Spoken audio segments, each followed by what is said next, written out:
Në shëtitorin e Molos në Shkodër kanë dalur punimet pavarësisht se kjo hapësirë është pjesë e projektit për rehabilitimin e hyrjes së qytetit.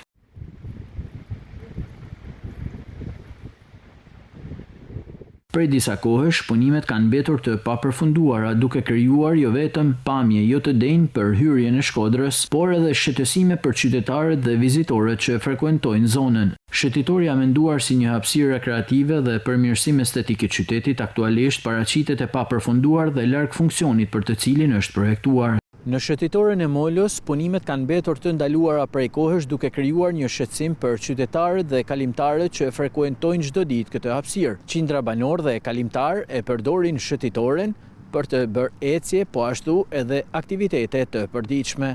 Ndalimi i punimeve në një nga pikat më të frekuentuara dhe simbolike të qytetit ngrej pikpyetje mbi afatet e realizimit të projektit dhe ndikimin që kjo vonesë ka në imazhin e Shkodrës. Përfundimi i këtij investimi do të ishte një hap i rëndësishëm për përmirësimin e infrastrukturës urbane dhe mirëmbajtjen e qytetarëve në hyrje të qytetit.